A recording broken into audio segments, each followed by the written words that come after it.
Le FC Barcelone était de retour après la trêve internationale, et les Catalans avaient un objectif clair, prendre 3 points pour renforcer leur place en tête du championnat. En face, Osasuna voulait créer la surprise.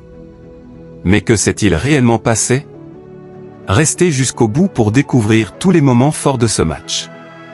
Une entame maîtrisée par le Barça. Dès le coup d'envoi, le Barça impose son jeu. Xavi a opté pour un 4-3-3 classique, avec une attaque emmenée par Ferran Torres et Lewandowski. Et ça ne tarde pas à payer. 11 minutes. Ouverture du score. Ferran Torres reçoit un magnifique ballon dans la surface, enchaîne un contrôle parfait et ajuste le gardien d'un tir imparable.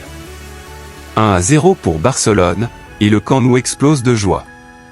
Une domination confirmée. Osasuna tente de réagir, mais la défense barcelonaise, menée par Koundé et Christensen, reste solide. Et le Barça continue de pousser pour creuser l'écart. 21 minutes. Pénalty pour le Barça. Dani Olmo est fauché dans la surface, et l'arbitre n'hésite pas. Olmo lui-même prend ses responsabilités. Il s'élance, et c'est but.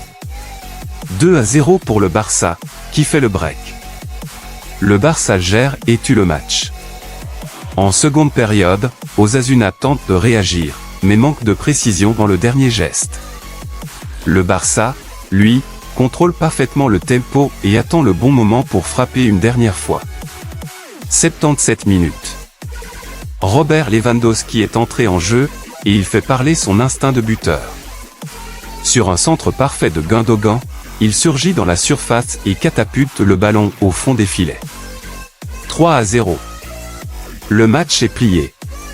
Analyse et conséquences. Le Barça a livré un match sérieux et sans bavure. Voici quelques chiffres clés. Statistiques. Possession, 65% Barça, 35% Osasuna. Tir cadré, 8 pour le Barça, seulement 2 pour Osasuna. Corner, 6 pour Barcelone, 3 pour Osasuna. Grâce à cette victoire, le FC Barcelone prend 3 points précieux et garde une avance sur le Real Madrid. Mais un point d'interrogation demeure. La sortie sur blessure de Dani Olmo en seconde période inquiète. Xavi a confirmé en conférence de presse qu'il passerait des examens demain. Une absence prolongée pourrait être un coup dur pour la suite du championnat. Le Barça vous a-t-il convaincu aujourd'hui? Pensez-vous qu'ils pourront aller jusqu'au bout du championnat? Dites-moi en commentaire. Si vous avez aimé ce résumé, lâchez un gros like, abonnez-vous et activez la cloche pour ne rien manquer des prochains matchs.